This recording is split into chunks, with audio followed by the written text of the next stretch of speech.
on our legal journey. So now, let's turn to the Q&A session, that is question and answer session. So to participate in this session, kindly raise your hand and one of our volunteers will assist you to proceed with your questions. And you can ask question in any language.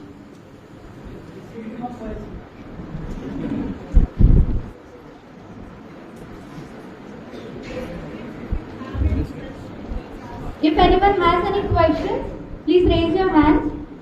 Volunteers will come with the mic.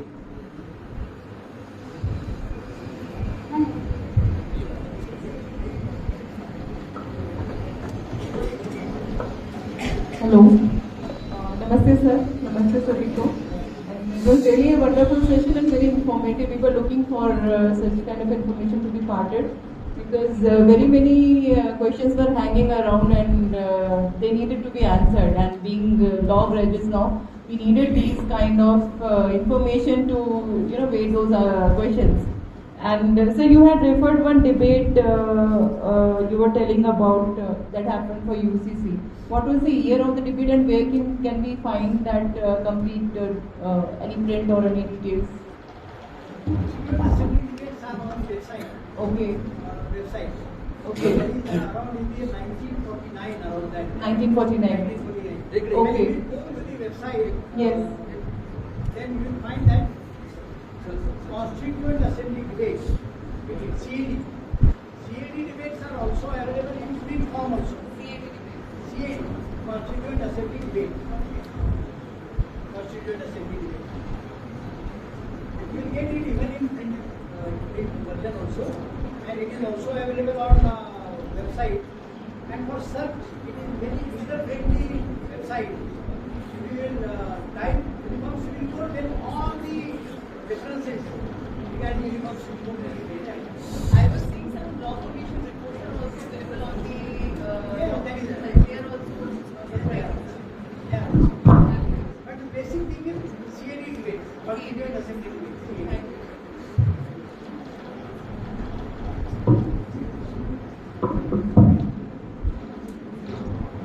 In addition to this, I would suggest, even madam, there are 2-3 books. One is written by retired Justice M.S. Ratnamarki, Constitutional Imperative of Uniform Civil Code. Then Vasudha or Vasundhara Dhagamwar, she had also written book on the necessity of Uniform Civil Code. And you can also procure the draft of Uniform Civil Code from ILS Law College if you have good equation with them or if they cooperate with you. You can get it. There are a number of books available on this topic. Those should be made available. There is also a book written by Jewish couple on Uniform Civil Code. That is also very good and reference book. Therein all the judgments of Supreme Court on touching the aspect of Uniform Civil Code are annexed along with this book. Your library may have those books. And even you can have commentary on Portuguese Civil Code. Recently, I think F.E. Noronha has again published the recent edition. Justice Sonak has given forward to it.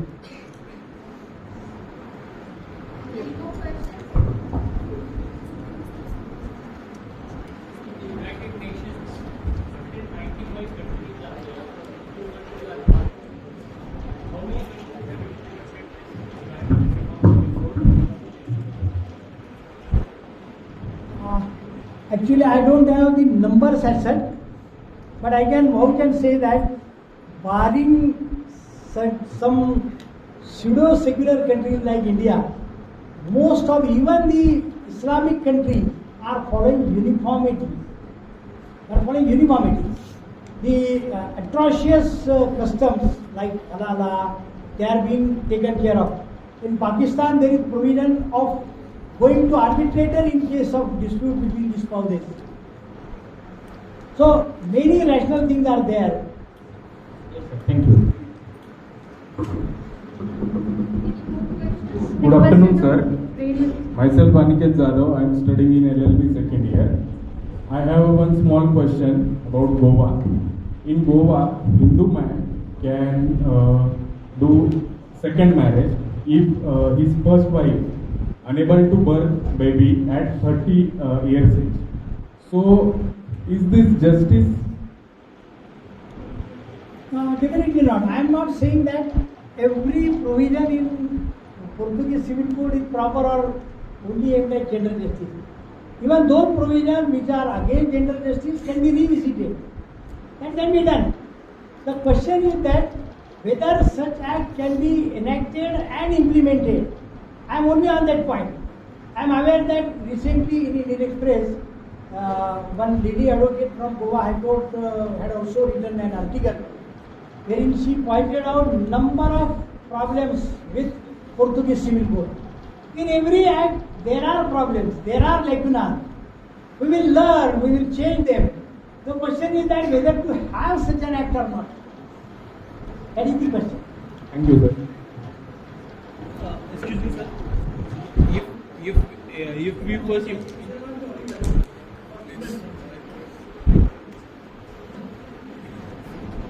Request all to wait for the mic to come to you. then why government is not showing us a draft? If there are questions which we have to face on, we will correct the whatever which mistakes are there. Then government should first show us the draft. Then accordingly we can suggest our decision, and then you can change the things. I have already said this aspect. There will be no difficulty in preparing draft. Now, as I said, there is draft prepared by Dr. Sanjeev way back in 1990. That is there. Whether any suggestions or objections given to that? Now you will say that it is by a private person. Naturally, wherever uniform civil code will be tabled, it will be in public domain. So, for that purpose, we cannot defer the debate on desirability. It cannot be postponed, it cannot be kept in deep freezer. We must debate it, we must say that key points should be there in Uniform Civil Code, 1, 2, 3, 4, 5. We'll confine it to them. Then it may be sent to the standing committee, scrutiny committee. Public will be invited to raise objection to that. The question is that objection is to the very mention of Uniform Civil Code. That is the problem. I do understand, and even if law is enacted and it transpires that certain provisions are not being implemented properly or they are not efficacious, we have amended Constitution for more than 100 times. So, do we mean that Constitution was imperfect? No. Amendments are in consonance with changing times. That can be done. But not to have an act or opposition to it is not understandable.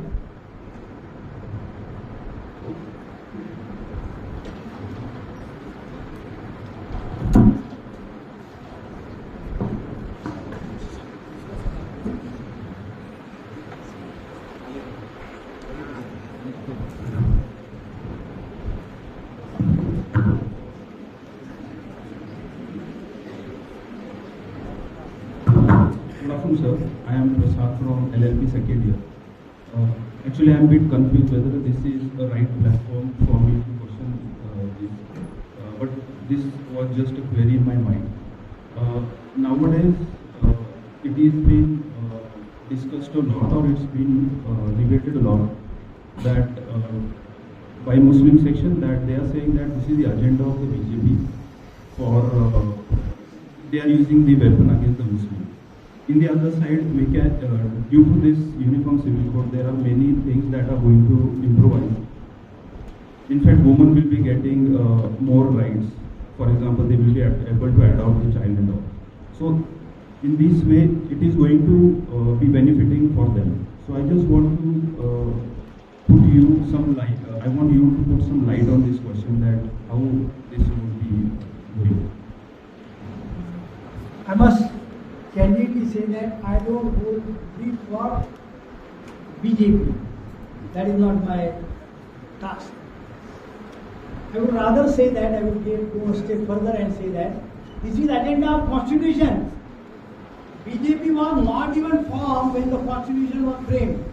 There was not a single member in the Constituent Assembly owing allegiance to Bharatiya Janata Party.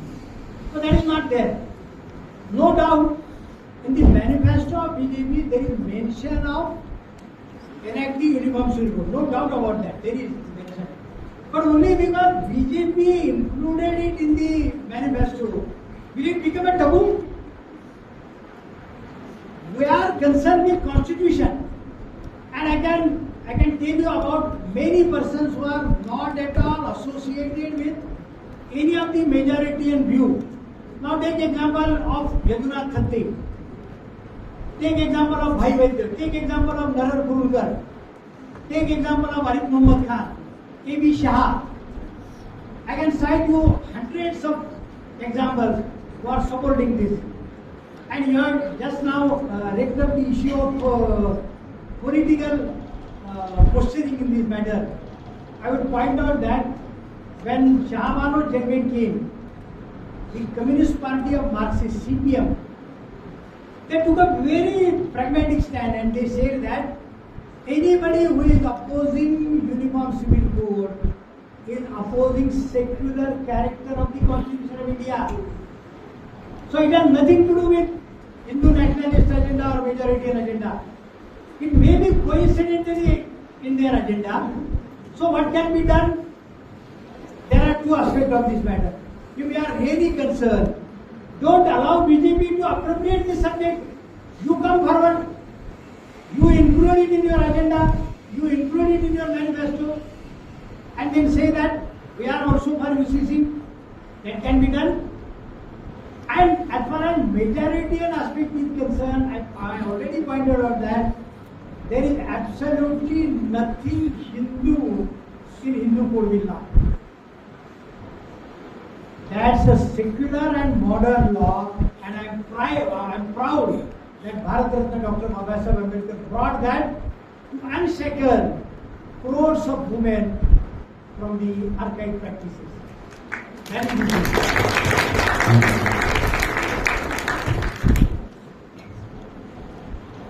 Good afternoon, sir. I'm Swapnil. My question is, first of all, I would like to thank you for your kind words. So my question is, let us assume Bharat Ratna Dr. Babasaheb Ambedkar's dream is fulfilled and our India is enjoying uniform civil code already. Just assume, if according to you, there are three amendment techniques in the Constitution. In which of them should be UCC kept after UCC has been implemented? Three of them.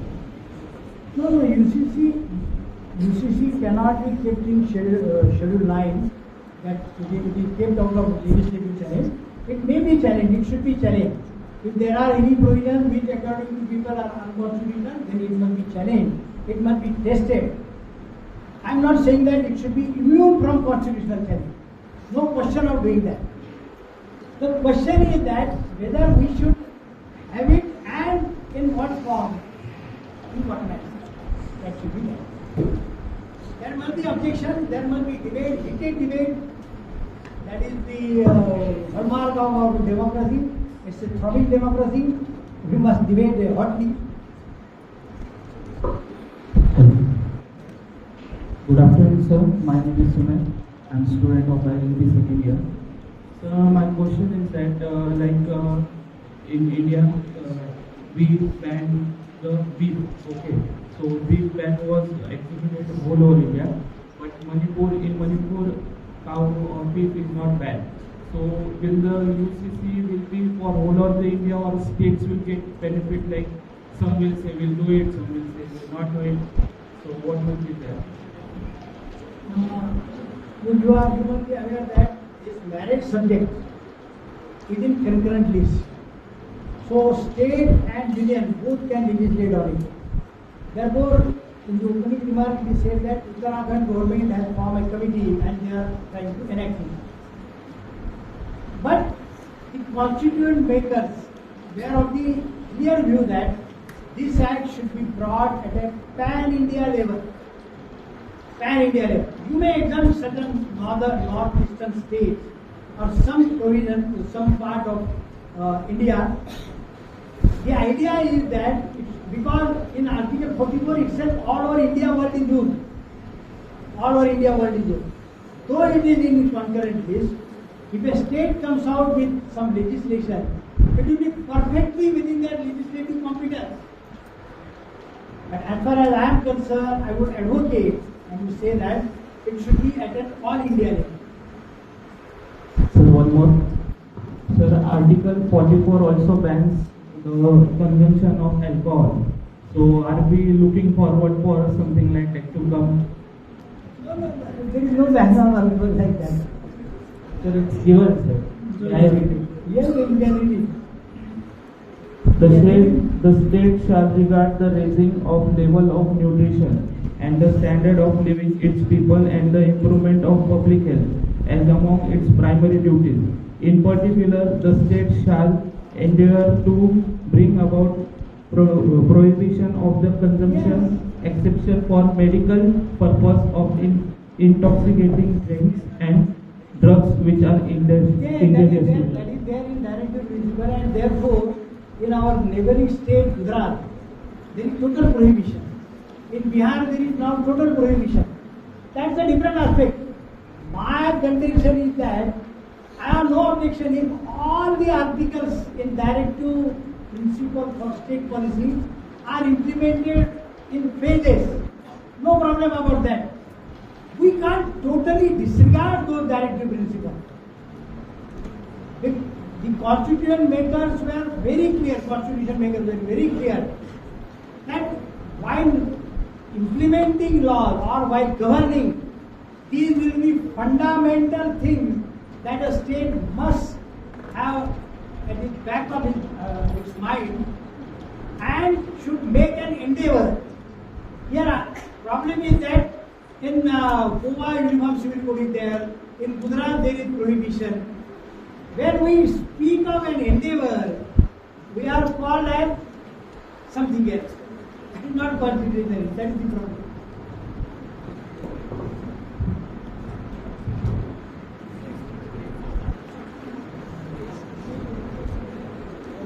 Do we have any more questions?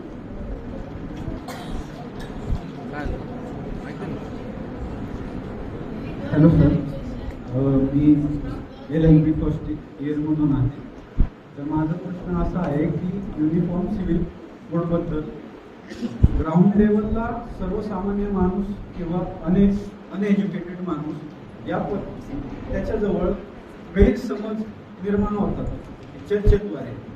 Uniform civil code जर लागू झालं तर रिझर्वेशनला धक्का लागेल किंवा यांच्या अन्याय होईल, त्यांच्या अन्याय होईल, म्हणजे अशा काही ज्या गोष्टी आहेत त्यासाठी एक प्रॉपर गाईडलाईन तयार करून युनिफॉर्म सिव्हिल कोड नक्की काय हे त्या व्यक्तीला म्हणजे व्हॉट्सअपद्वारे म्हणा, जाहीर नोटीस अशाद्वारे जर केलं तर लोकांना समजेल आणि विरोध होणार नाही कुठेतरी.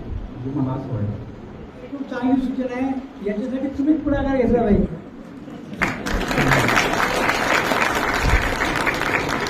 You should be soldier of uniform civil code.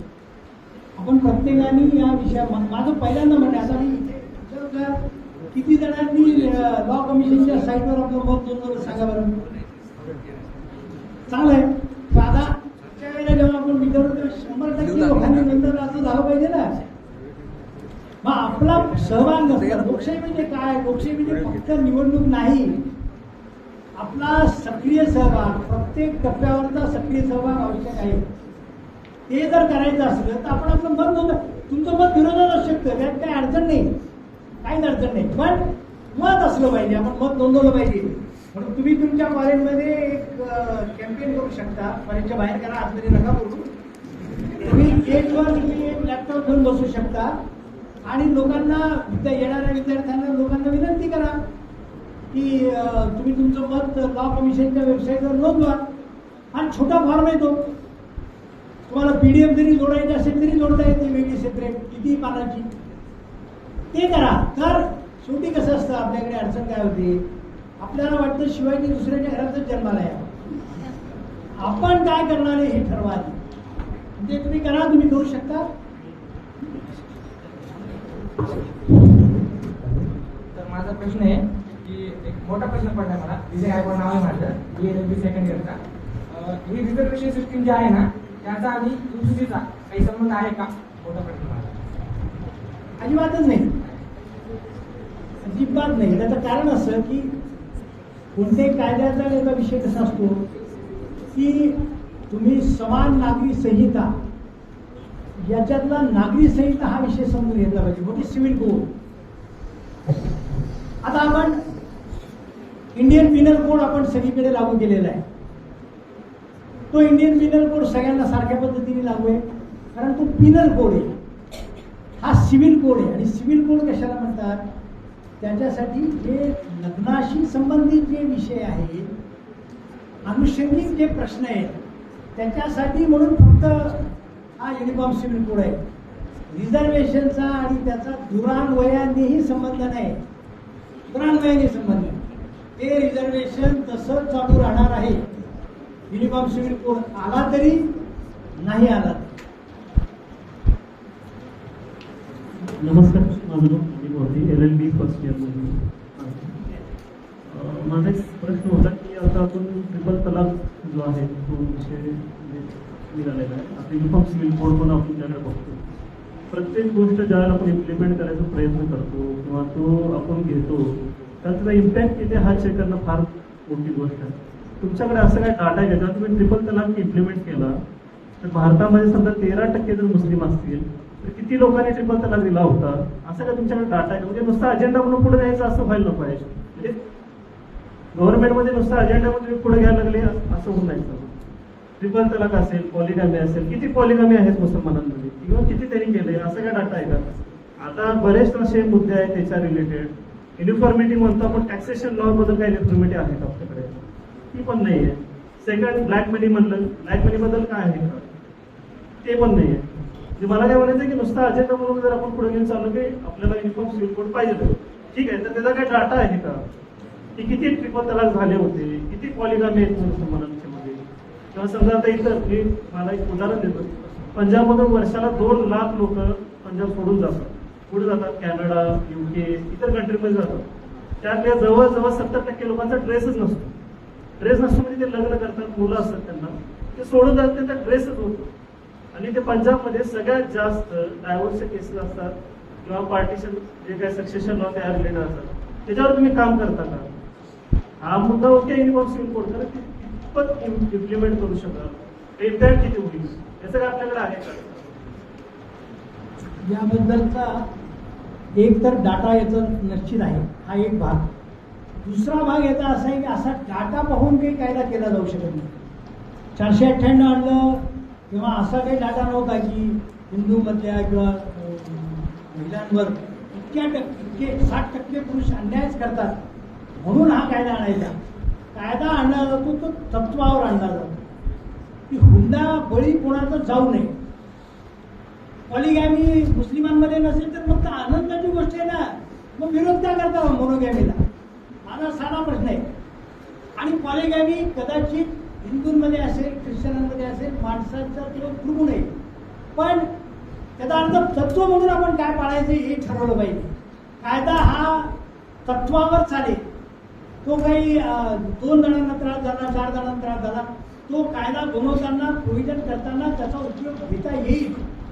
आपण कायदा करताना आदर्श अशाच पद्धतीने विचार करतो.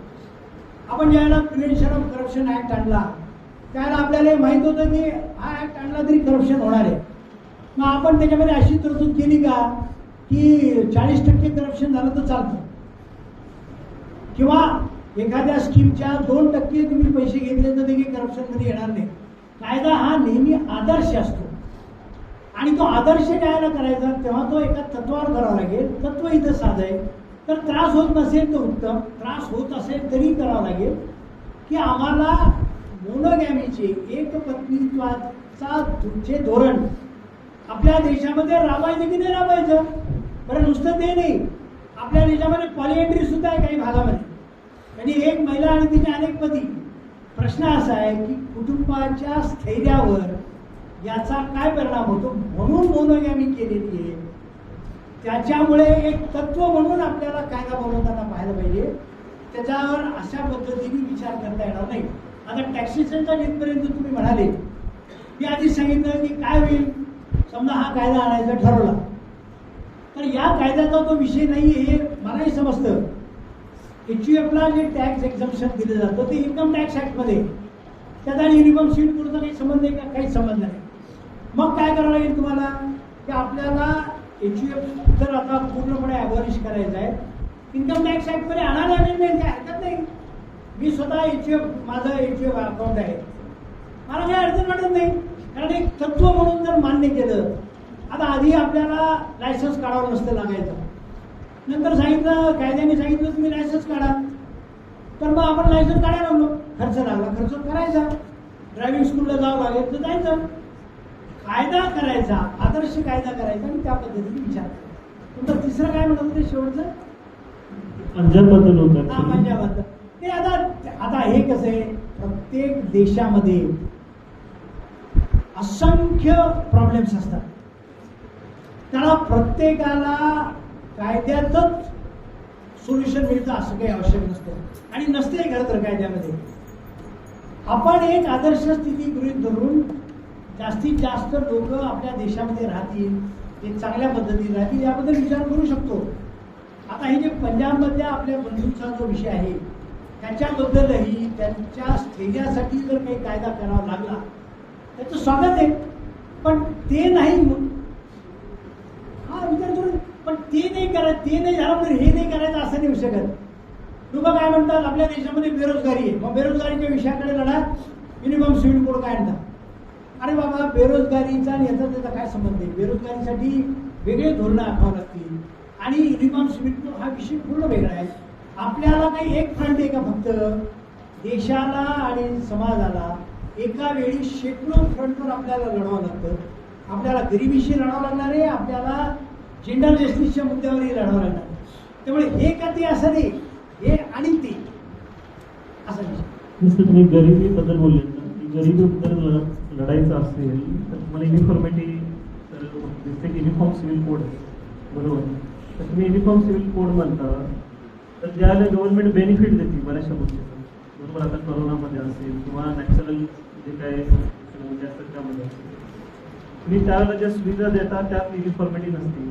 ह्या फक्त UCC मध्ये जर चालू आपण तर आपल्याकडे काहीतरी फॅक्ट तरी लागतील. पहिली गोष्ट माझं म्हणणं काय आहे की पटवून देण्यासाठी तुमच्याकडे फॅक्ट लागतील. फॅक्ट असते तर तुम्ही पटवूनच देऊ शकणार नाही ना. नाही, मलाही समजतं. ज्यावेळेला संविधान निर्मात्याकर्त्यांनी 75 वर्षापूर्वी याचा विचार केला त्याला त्यांनी एक आदर्श विचार केला. त्यांनी आता काय म्हटलं, आपण प्रिएम्बल पासून सुरुवात केली तर जस्टिस किती प्रकारचा? 3 शब्द आहेत जस्टिस नंतर, सोशल, इकॉनॉमिकल आणि पॉलिटिकल. मग याचं काय करायचं? सगळे प्रश्न अशा पद्धतीने सिम्प्लिफाय करून करता येत नसतात. आपल्याला त्या लोकांनी, आता मग तुम्ही म्हणाल भाषण स्वातंत्र्याचा विषय आला, एका वेळेला आपल्याला अनेक फ्रंटवर लढावं लागतं. एक आदर्श समाज निर्माण करण्यासाठी प्रयत्न करावे लागतात. समाज आदर्श कधीच होत नसतो. महाभारताच्या काळात, रामायणाच्या काळात एक चोऱ्या होत्या, खून दरोडे करणारे लोक होते, हे नेहमी असतात. पण म्हणून प्रयत्न नाही करायचा. आता तुमच्याजवळ आनंदी आहे, त्या ज्ञानेश्वरांनी प्रार्थना केली होती, जो जे वांछील तो ते लावो. हा अजेंडा काय? हा समाजवादी अजेंडा आहे का कॅपिटलिस्ट अजेंडा आहे? जो जे वांछील तो ते लावो. आपण एक कल्पना करायची असते की समाजामध्ये जास्तीत जास्त चांगलं व्हावं, त्यासाठी प्रयत्न करायचा असतो. त्यामुळे डाटा आणा, हे करा, ह्या फळवाट आहे त्याच्या. हे डाटा आणा नव्हे, प्रेझेंट करावं लागेल. जे कोणी समर्थन करतील आम्हाला कॉन्स्टिट्यूशनने सांगितलंय कायदा आणा. That is mandate of constitution, that is not mandate of any simple person. जर कायदा आणायचाच असेल तर आता मागच्या साधारण 15 दिवसांमध्ये एक न्यूज करते 6,500 लोक सुपर रिच जे आहेत ते भारत सोडून चालले. जो मेट्रो पूर्ण करते साधारण 3.5 लाख लोक आहेत, त्यांची विजा पेंडिंग आहेत ऑलरेडी. ह्याच्यासाठी पण काहीतरी कायदा आणायला लागेल ना. कोण नाही म्हणते चांगल्यासाठी. नाही, मला म्हणायचं काय ऍक्च्युली, ज्या गोष्टी आपल्याकडून सुटून चालल्या त्यासाठी तर आपण काय करत नाहीये आणि जे आता पॉलिगमी त्यांच्यात असेल तर तसे नंबर्स आपल्याकडे असू नये किंवा समजा जर बाकी